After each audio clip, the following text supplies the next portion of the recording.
Boa noite. Boa noite. Boa noite. Bom, primeiro eu gostaria de pedir as minhas desculpas. Pode pegar e apagar, calma. Não precisamos ficar natural. De vez em quando a gente esquece, né? Tá bom? Porque eu cheguei um pouco atrasado, mas eu trabalho em Trindade, moro no outro extremo ali, perto do Jardim Guanabara, e aí a BR hoje estava num acidente. Então, mas impressionante, eu achei que eu não fosse chegar nunca. Né? De uma hora para outra, amigos, o caminhão saiu e foi possível a gente poder chegar aqui e a gente poder estudar um pouquinho juntos, aproveitar esse tempo diante de um tema que foi colocado, apesar de nós estarmos vendo esse termo glorifiquemos, né? Na realidade, a nossa querida Valderina, que está em viagem, ela pauta os assuntos para a gente. Para mim, ela sempre pauta muito um livro que chama-se Fonte Viva. Fonte Viva é um dos livros psicografados por Chico Xavier, e acho que todo mundo conhece, já ouviu falar do Chico Xavier, né? O Chico Xavier, na realidade, quando ele encontrou com Emmanuel falou: nós temos algumas lições, temos que escrever alguns livros, sei lá, uns 20, 30 livros, e escreveu 450 livros durante todo esse período, né? Uma intermediação extraordinária, né? E não existe nenhum livro psicografado por Chico Xavier que tenha algum momento de desperdício, que não seja útil, e nada que fale dele, absolutamente. E ele foi esse grande catalisador, vetor, expoente da doutrina espírita.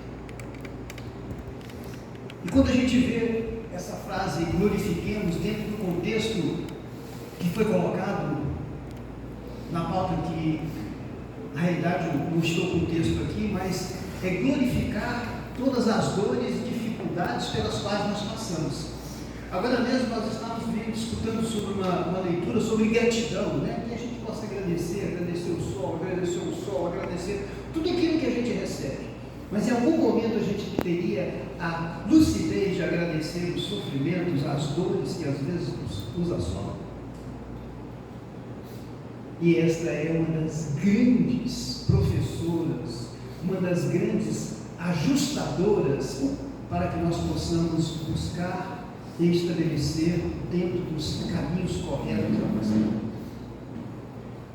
Nossa querida irmã fala hoje do sofrimento que nós estamos tendo dentro do nosso querido Rio Grande do Sul.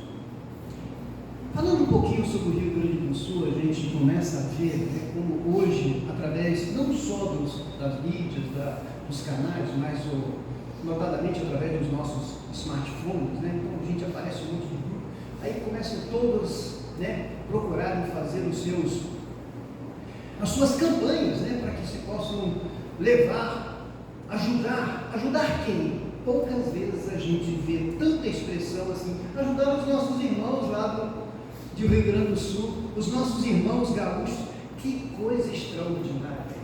Então, estão vendo como às vezes certos acontecimentos mexem no nosso interior para que a gente possa identificar aquilo que vem a ser. Qual é o sonho de Jesus? Que nós todos pudéssemos viver em plena fraternidade. A fraternidade é aquele sentimento em que nós olhamos para todos que moram e habitam na nossa querida terra como nossos queridos irmãos. Todos, indistintamente. Nós não estamos aqui quando fazemos campanha para o Rio Grande do Sul, os meus irmãos do Rio Grande do Sul, mas menos esse aqui também não, esse aqui também não. Sim, mesmo aqueles que neste momento em que nós estamos, às vezes, passando por aquelas dificuldades, vão aparecer aqueles que ainda, infelizmente, que não alcançaram um certo nível de evolução, que se aproveitam daquela situação. Aqueles que estão roubando as casas que estão abandonadas. Não se assuste não, nosso irmão. nosso irmão. Esse Chico Xavier, engraçado, né, que o Chico Xavier, ele tinha certas coisas que ele dizia o seguinte, uma vez perguntado para ele: Chico, quem são os criminosos? Qualquer um de nós que foi descoberto. Por quê? Por que qualquer um de nós foi descoberto? Porque nós não sabemos quem nós já fomos, como nós agimos, que fomos em vidas passadas. É por isso, então, quando a gente começa e entra dentro de um centro que divulga a doutrina espírita, a gente tem que começar a acostumar de que a base, aquilo que vem ser a sustentação do espiritismo, chama-se reencarnação. Dogma absoluto.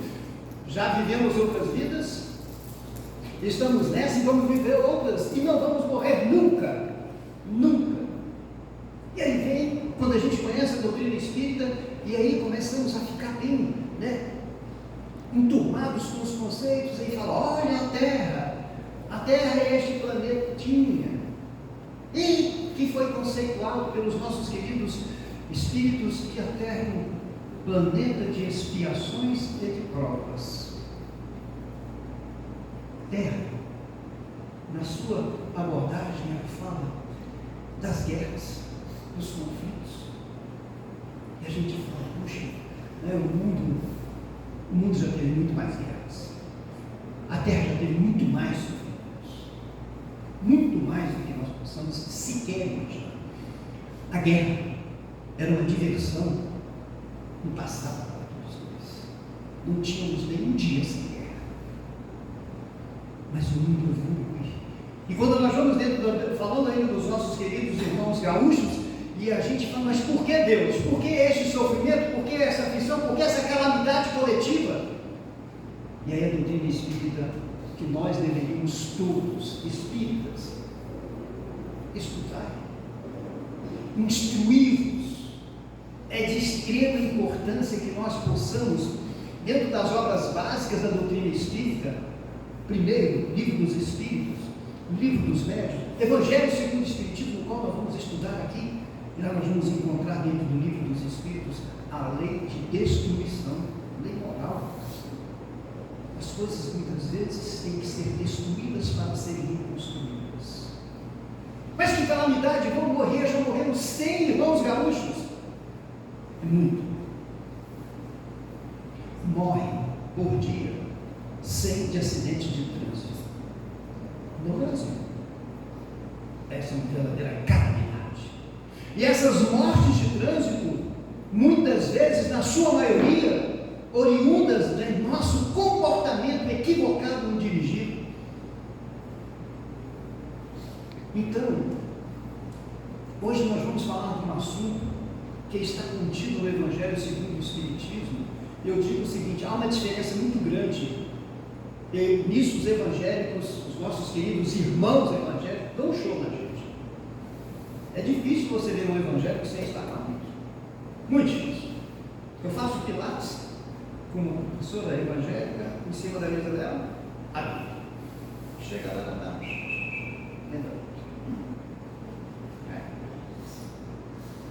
Vão para o templo, levam a Bíblia. Mas por que nós não temos essa ligação com os livros espíritas? Ah, não, porque são fanáticos. Não tem nada de fanatismo absoluto. Alguém conhece Divaldo Pereira Franco? Conhece, né? O Divaldo é, com toda certeza, o maior divulgador da doutrina espírita no mundo e o maior orador da doutrina do espiritismo no mundo. Fez agora, recentemente, 98 anos. 98 anos. Acho que conhece a doutrina espírita bastante. E lê todos os dias o Livro dos Espíritos. Todos os dias lê 2, 3 perguntas. Porque todas as vezes que nós lemos, nós vamos ter uma visão diferente. Não que ela seja modificada, mas a nossa situação, o estado de espírito que nos encontramos muitas vezes, ele é mais sensível naquele dia. E o Evangelho segundo o Espiritismo, ele tem uma riqueza e uma atualidade absoluta. Em 1857, esse livro, Evangelho Segundo Deus, falava de divórcio. Olha, a visão do Espiritismo sobre divórcio. Quando ele, então, no seu capítulo 5, vem nos falar sobre o sofrimento, e é do Evangelho o maior capítulo, e deveria ser mesmo, porque falar sobre sofrimento é falar sobre todos nós, porque todos nós passamos pelos nossos sofrimentos, pelas nossas aflições, pelas nossas provas, passamos pelas nossas expiações. O sofrimento é ruim? Depende. Sem sofrimentos não haveria progresso individual e coletivo. Foi diante de todos os obstáculos, de todas as provas, desde que nós estamos aqui na Terra, que nós fomos estimulados a superar. Superamos o calor com o ar-condicionado. Passamos provações, passamos as provações quando então arrastávamos as nossas mercadorias, aquilo que tínhamos que levar para as cavernas, porque não conhecíamos a roda. O obstáculo começa a estabelecer, a mexer com a inteligência de nós humanos, esse ser maravilhoso, extraordinário que somos nós. No nosso processo, a nossa irmã falou assim, que nós somos imperfeitos, né? A gente dá uma corrigidinha nisso, nós estamos imperfeitos. Estamos, mas somos todos perfectíveis. Estamos num processo de aperfeiçoamento constante, obedecendo à lei natural das coisas, lei do progresso. E o que é que nos faz progredir? Os obstáculos que estão surgindo à nossa frente. Vem uma pandemia, que o homem faz? Sofre, mas ele vai conseguir fazer o quê? A vacina. O homem é assim. Nós homens somos danados. Por quê? Porque somos filhos de Deus. É Jesus, esse cara que tem sido hoje, quem tem visto Joseph? Não estão vendo Joseph? Não. Na Netflix? A melhor série. Tem que ver, né? Olha, tem que ver. Às vezes a gente tem certos preconceitos e tal. Chosen traz Jesus para nosso lar, para nossa casa, numa humildade, numa simplicidade. Meu Deus, eu choro. Eu choro de ver Jesus tão bem representado, porque Ele é gente como a gente, acolhe a gente.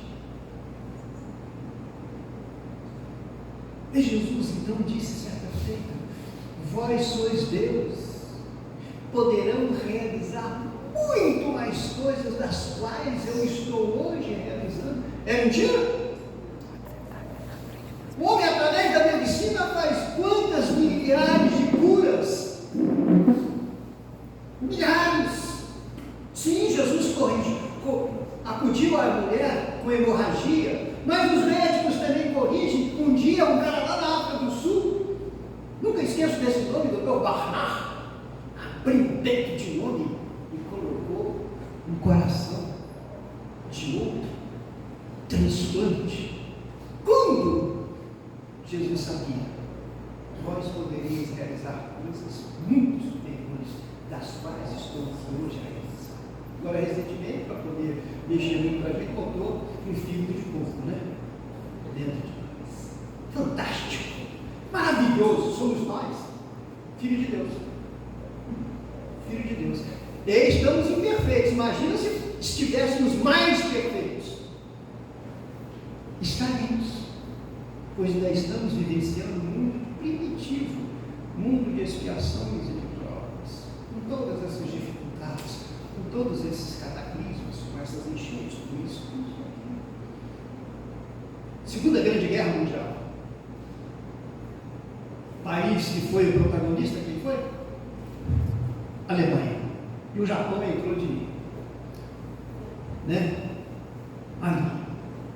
Nossa, morreram milhões, sofrimentos atrozes. O Japão,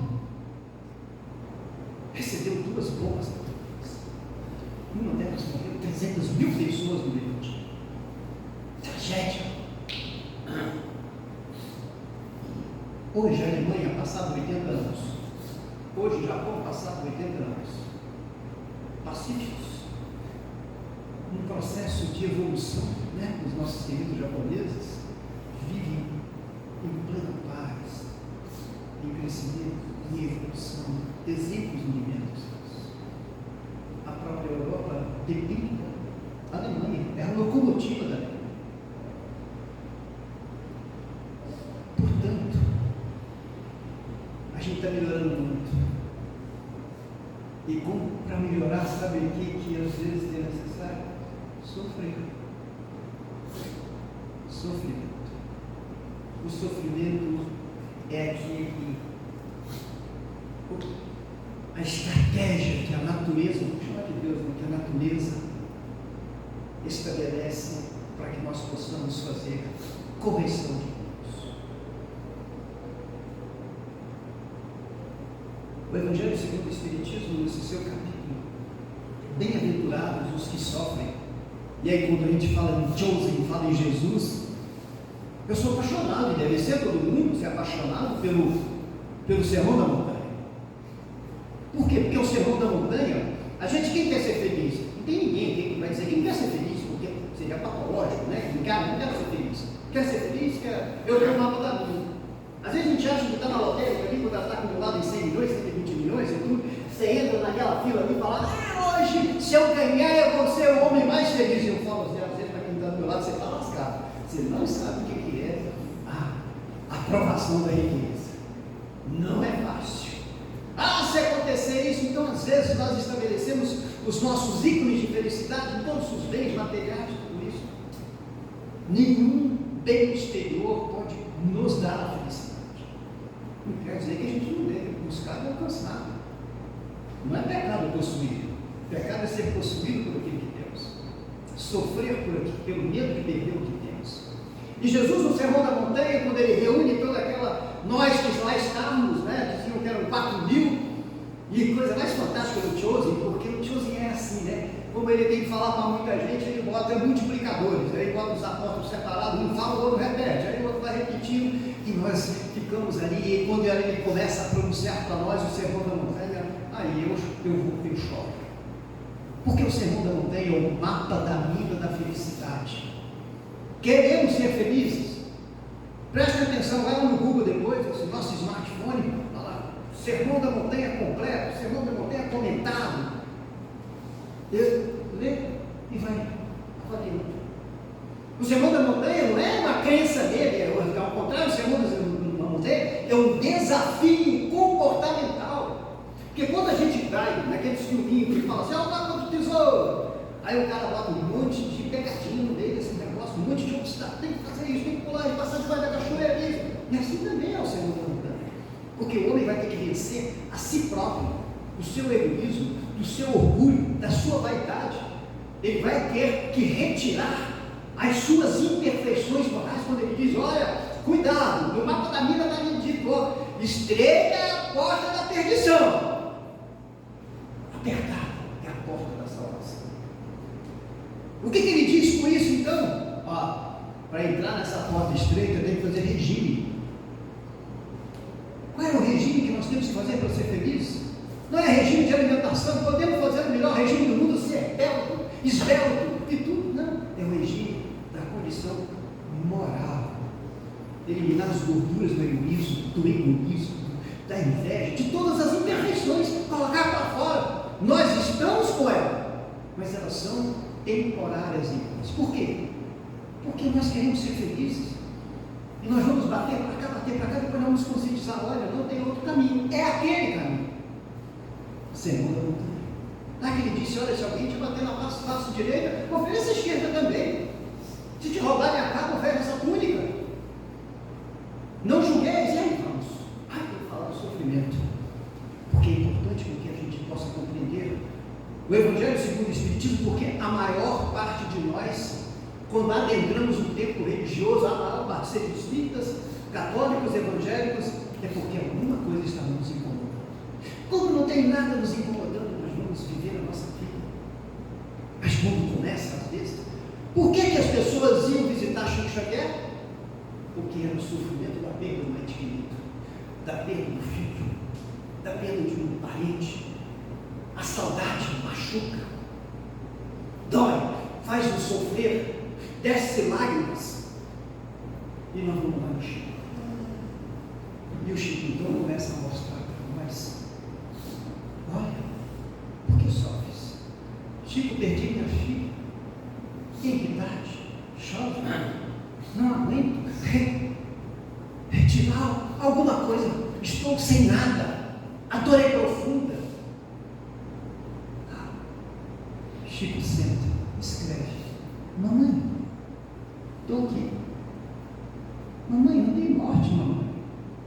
Não existe morte. Minha filha vive. Minha filha vive. Então essas são muitas vezes as razões de nossos sofrimentos, as quais nós ainda não compreendemos, mas a partir do momento que nós vamos compreendendo que existem muitos sofrimentos, como diz o Espiritismo, o Evangelho começa a dizer o seguinte: a justiça das aflições. A gente tem que compreender que muitas vezes as dores que nos chegam, dores às vezes que nós olhamos e falamos: por quê? Milhares de histórias de pessoas que vocês conhecem que perdem filhos, que perdem parentes, que sofrem o câncer, que sofrem dores. Às vezes são pessoas fiéis às suas crenças religiosas. Aqueles que, quantos eu conheço, que sofrem a ELA, a esclerose lateral, que degenera todos os músculos. Ou dos mais conhecidos do mundo, quem é? Aquele cara que fica na cadeia Stephen Hawking, que diante de perder todos os seus, da sua condição motora, que estabelece só a condição cognitiva, ele trabalhou para o desenvolvimento e o aperfeiçoamento do sistema de comunicação, além de se tornar o nosso mundo físico com conhecimento. Às vezes uma mãe, esses dias atrás nós estamos assistindo um orientador espiritual que vinha trazer os seus alunos para poder estudar o sofrimento aqui. De lá do mundo espiritual para cá, deu uma passada no umbral, onde lá nós alunos ficamos assustados com tantos sofrimentos. Por que isso, professor? A maior parte aqui que estão sofrem o peso de suas próprias consciências, o arrependimento de suas próprias faltas, os que ali estão suicídios, que abandonaram a luta da vida. Mas eles desceram mais e chegaram então na maternidade. E naquele dia que chegaram na maternidade, eles já se depararam com uma maca que vinha subindo a rampa, e uma mulher gritava de dor. Ela estava no seu processo de dilatação. Diz que dói, né? E doía, e ela gritava. E os alunos do orientador: professor, o que é isso? Adentra para a sala de parto. Daqui a pouco desaparecem os gritos da mãe e aparece o quê? O choro do bebê. Dor que produz, dor que traz a vida. E a mãe, agora, acorde. O bebê, a dor, pariu o amor. Mas eles também começam a verificar outros partos. E daqui a pouco, então, a mãe que não sabia, não tinha feito radiografia, esperava, não fez se é azul, se é rosa, para saber, queria ver a surpresa de seu filho como viesse. Cadê? Eu não sei de você agora.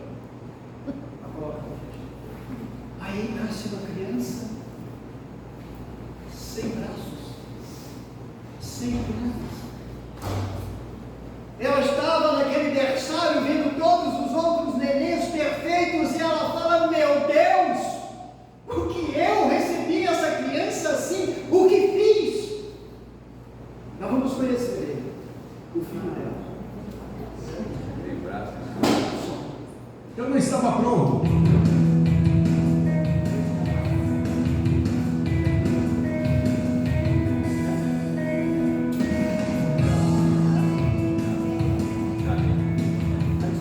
Não tenho braço nem pernas, mas sou muito grato por essa asinha de frango. As pessoas se assustam quando me veem pela primeira vez. Foi bem legal quando eu cheguei em um voo sozinho e todos lá embaixo me olharam sorrindo, esperando outras pessoas descerem. E eu desci e eles surtaram, tipo assim, sabe? É bem assim, eu sempre fico tentando olhar para mim mesmo e dizer: o que aconteceu, sabe? Sabe, houveram vezes em que eu olhei para a minha vida e pensei: eu posso fazer isso, não posso fazer aquilo. E você então se concentra nas coisas que deseja ter, ou então nas coisas que não deseja ter. E aí você se esquece do que você tem. Eu creio que em nenhum ponto da minha vida eu diria: eu desejo braços e pernas, porque desejar não adianta. O que tenho visto na vida são alguns princípios-chave, e a primeira coisa que vi é que devemos ser gratos. É difícil ser grato, cara. Te digo que quando eu tinha 8 anos de idade, pensava sobre minha vida que eu nunca me casaria, que eu nunca teria um emprego, que nunca teria uma vida ou um propósito. Qual o tipo de marido que eu poderia ser, se nem mesmo eu poderei segurar a mão da minha esposa? É uma mentira você pensar que não é bom o bastante. É uma mentira você pensar que não vale nada.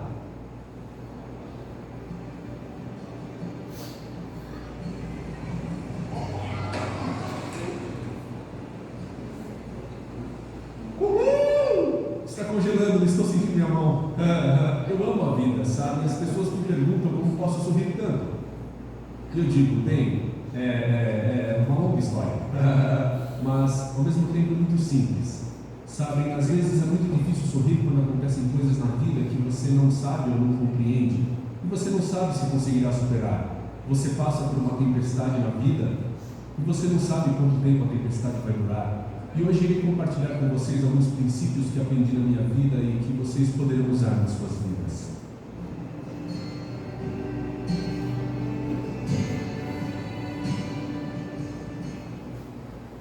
Ser paciente, na verdade, é algo muito difícil. Eu percebi que mesmo não podendo segurar a mão da minha esposa, mas quando a hora chegar, poderei segurar o seu coração. Eu não precisarei de mãos para segurar o seu coração. Sabem, é assustador pensar quantas garotas têm distúrbio alimentar. É assustador pensar quantas pessoas têm ódio na vida devido à sua situação em casa, com ódio dos outros. É assustador pensar como muitas pessoas se sentem sem valor. Todas as garotas aqui e agora, quero que saibam que vocês são bonitas.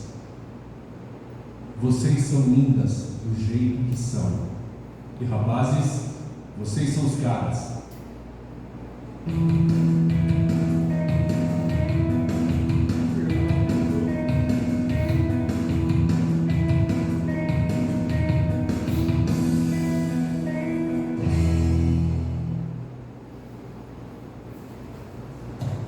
Eu acho que já é uma lição extraordinária para todos nós. Essa mãe, com toda certeza, que no início se desesperou. Imagina se ela tivesse abandonado o seu filho, né? E assim são outras circunstâncias que muitas vezes as mães recebem os seus filhos chamados mais síndrome de Down, chamados especiais, mas com o tempo vão amando cada vez mais o amor, porque a gente está vivenciando. Por isso o Evangelho é muito claro quando ele fala qual a razão do sofrimento. Ele diz: ele pode ter causas que são provenientes dessa vida, causas atuais e causas anteriores. E quando então esses espíritos, em 1857, que nós não tínhamos nenhum instituto de pesquisa, né? Nós não tínhamos nenhum estudo de antropologia, eles estão aqui e dizem: cara, quando você, a maior parte de nossos sofrimentos são causados pelos nossos atos e atitudes dessa nossa vida.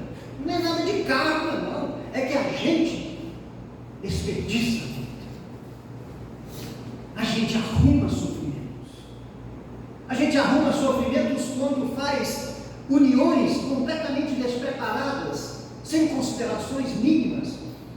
Sofremos muitas vezes em nosso lar o desprezo, o abandono de nossos filhos dentro do nosso próprio lar, e amanhã eles vão então mostrar as suas faces, e eles que precisavam de que nós tivéssemos o cuidado de fazer a educação. As tragédias, as desgraças humanas, nossas, individuais e coletivas, são todas oriundas do nosso egoísmo, da nosso orgulho. E muitas vezes vamos ver isso dentro dos nossos próprios lares, quando a gente vê o marido ou a esposa, não, eu preciso pensar em mim. Como é que pensa em mim dentro de um lar? Enquanto nós temos que pensar em nós. Não estamos aqui estabelecendo de que a mulher não pode se emancipar, trabalhar e tudo, mas com um objetivo, não dela, mas de todos. Quantos de nós sofremos por consequências do nosso indisciplina no alimentar, do ingerir bebidas alcoólicas? Eu não estou aqui apontando o dedo, porque ele é meu irmão, mas o motorista da Porsche, então, dito para todos os lados, ele está trazendo um grande ensinamento para todos nós. Ou seja, olha a aflição que ele começa a ter agora, o que ele causou. Então isso é uma demonstração clara de que quando ele sofre as consequências de seus atos, e sofrerá no futuro a consequência dos seus atos, porque ele vai se arrepender, porque ele feriu um irmão, ele matou um irmão. E todos nós, quando lesamos alguém, lesamos a nós próprios, lesamos a nossa própria consciência. E quando então desencarnamos, e é por isso que ele passou no umbral, vamos talvez ter que estacionar no umbral, se não conseguimos fazer reparações ainda nessa vida. Porque a reparação é reparação consigo mesmo. Porque quando nós arrependemos, em certo momento, o processo de cura é quando então o arrependimento bate em nós, o remorso bate em nós, e o que vem depois? O desejo de reparação. Se nós não repararmos, nós não nos reencontramos. E aí a gente pede, não, então eu quero sofrer a mesma coisa que eu fiz ali, para que eu possa aprender, para que eu possa compreender. Nos nossos lares chegam afetos e desafetos, os quais nós, pelas nossas atitudes do passado, projetamos para agora, para que recebamos, para que nós possamos reharmonizar com eles. Então, o Espiritismo nos ensina muitas vezes, quando olhamos para nós, diante da dor, diante do sofrimento, e falamos, poxa, nada fiz para que eu pudesse merecer isso. Mas no nosso inconsciente nós vamos saber que isso está ligado a vidas passadas. Hoje existem até terapêuticas de regressão de memória, né? Um dos grandes divulgadores disso dentro dessa situação foi Brian Weiss, que começou com seus livros, muitas vidas dos mestres. E aí começou muita gente querendo fazer regressão. E uma certa feita me procuraram, sabendo que eu sou espírita, até que eu faço regressão, você acha que eu devo fazer? Eu falei, eu não quero nem chegar perto. Quero nem saber o que eu fiz no passado, porque eu imagino. Porque nós não teríamos condições, muitas vezes, de facear o nosso passado. Essa é a realidade. Aqueles que vivem hoje conosco em plena harmonia, talvez nós, no passado, maltratamos, matamos a nós próprios. Esta turma que veio junto com o orientador passou pelos hospitais e lá viu um jovem que recebe a notícia da sua condição de ficar paraplégico. Qual foi a razão? Kármica? Não. Ele era um motoqueiro, tal qual esses dezenas de motoqueiros, irmãos nossos, que não têm a responsabilidade de proteger as suas próprias vidas, os seus próprios corpos, colocam em risco. Não existe essa segura de que, não, só vou morrer quando estiver morrendo, não tem isso não. E às vezes mutilam a si mesmo. E esse jovem que era um jogador de futebol, gostava de praticar, e ele chora, pai, mãe, o que vai ser de mim hoje? Mãe, pai, por que Deus fez isso comigo? Deus não. Mas E ele dorme. Os espíritos vão lá e retiram o seu espírito e levam no estádio Olímpico aqui, sabe? É vocês que são dessa época, ele foi lá. Lá estava então no ginásio, aquele monte de gente de cadeira de roda. Também paraplégicos, jogando basquete. Lá fora, cegos jogando futebol. Sim, só com um sonzinho da bola. Quantas vezes estive lá presentes? E até hoje nós temos as Paralimpíadas, demonstrando esses níqueis em todos os cantos do mundo, que não aceitaram as suas mutilações, as suas limitações, esses superaram. Bem-aventurados os que sofrem sofrendo. Ela é traduzida na tradução grega, ela quer dizer avante, siga adiante, não pare.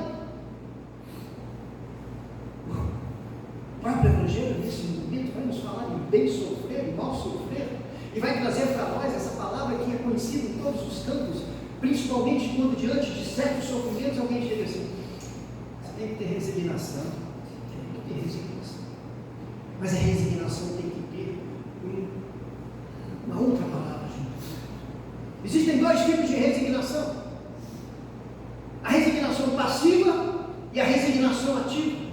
A passiva é aquela que aceita, é isso, e não faz nada.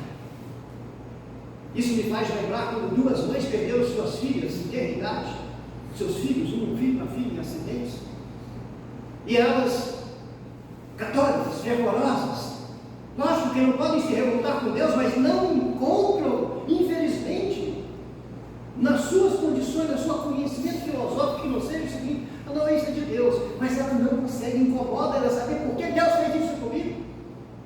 E elas iam para a igreja, conversavam com o padre, confessavam no lugar, pediam orientação do padre. E um dia chegou um padre novo, e as duas iam sempre juntas, mas naquele dia uma não foi. E o padre foi pela primeira vez escutá-la. Escutou com todo amor.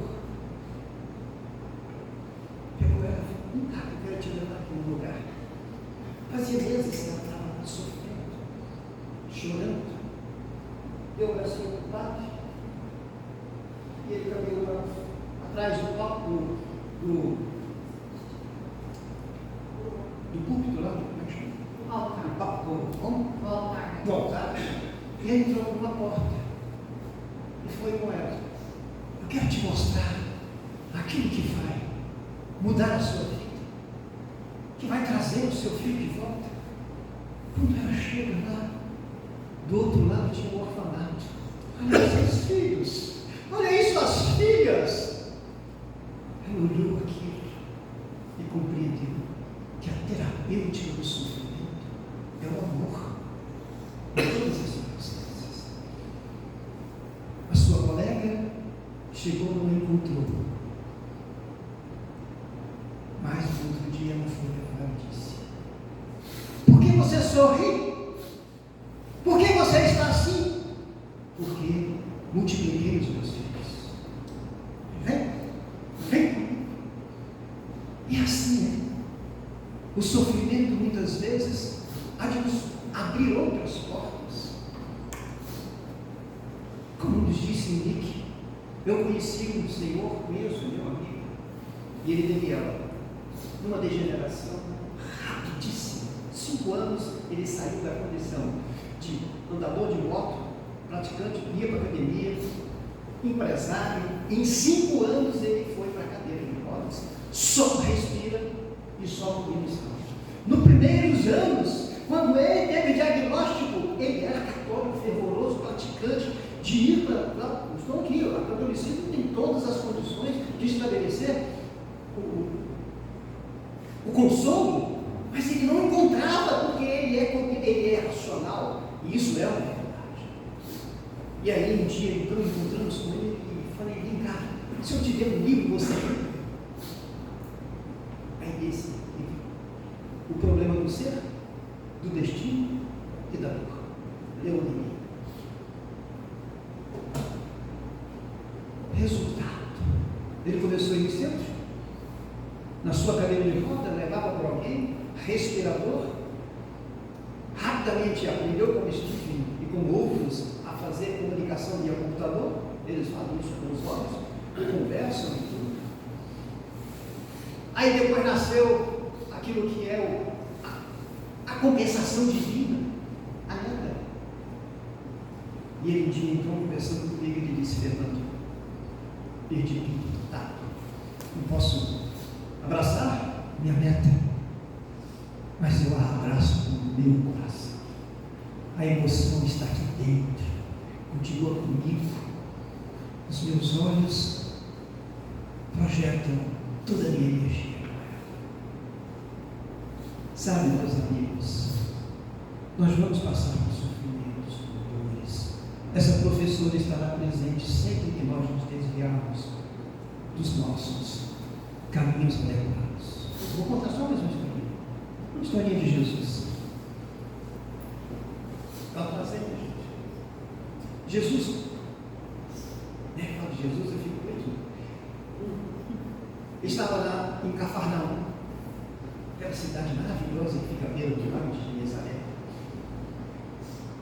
E lá na casa de São Nico, a quantidade de gente que onde Jesus ia, porque ele já tinha ficado, entre aspas, famoso, principalmente pelas curas. E aí um paralítico foi carregado por um grupo de amigos, na esperança de poder então encontrar com Jesus para ver se ele poderia ser curado. Chegou lá aquela multidão na porta, ele queria ser encontrar, não tinha jeito. E eles subiram no telhado e desceram o paralítico lá no meio onde Jesus estava. Quando Jesus já o viu, e diante do desejo, Jesus já chega e já me identifica. Natanael, ben Elias, ben é filho. Natanael, filho de Elias. Você acredita que eu possa lhe curar? Tem fé que eu possa lhe curar? Natanael estremece. Primeira coisa que fala: como é que você sabe o meu nome? Como me conhece? Você é uma das ovelhas do rebanho que o Pai me entregou. Natanael, você quer ficar bom? Você tem fé que vai ficar bom? Sim. Sim. E Jesus então estabelece a cura. Levanta-te, toma a sua maca, toma o seu leito e vai. Natanael consegue isso.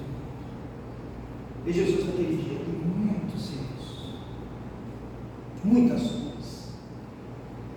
Final do dia, naquela região maravilhosa, pôr do sol, Jesus então vai para debaixo de daquelas árvores, está só, quando Pedro chega atrás dele, e Pedro olha e vê que Jesus está chorando. Mestre, chora de alegria por todas as maravilhas que foram feitas hoje? Não, choro de tristeza, Pedro. Mas por quê? Choro porque diversos daqueles que receberam hoje as curas retornaram e voltaram para as suas vidas pregressas, para os seus vícios. Jesus mostra o quadro, agora mostra. Se lembra de Natanael? Olha lá onde está Natanael, junto com os amigos embriagados, com as mulheres infelizes. Natanael, Pedro, eu não vim aqui curar corpos, eu vim aqui curar almas. Mas os meus irmãos têm que compreender que se não mudarem a sua rotina de vida, se não mudarem os seus comportamentos, eles voltarão para a dor, porque somente ela será capaz de levá-los à cura. E assim, queridos amigos, lembrando sempre de Jesus, quando ele nos curava, ele dizia: vá, e não peques mais, para que não volte a acontecer. O que é pecar, gente? O que é pecar? Pecar é violentar a lei do amor. Só isso, nada mais. Quando é que eu violento a lei do amor? Quando eu faço ao meu irmão aquilo que eu não gostaria que fosse feito a mim mesmo. Que nós possamos ter entusiasmo de conhecer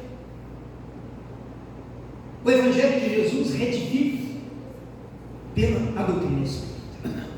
Junto com The Chosen, junto com outras coisas, busquem fortalecer a sua fé. Lá está também na Netflix a biografia Vida de Allan Kardec, para que nós possamos compreender como essa doutrina foi extraída, codificada, porque a fé exige de nós conhecimento, razão e ação. Que Deus nos abençoe e cuide de nós. E desculpe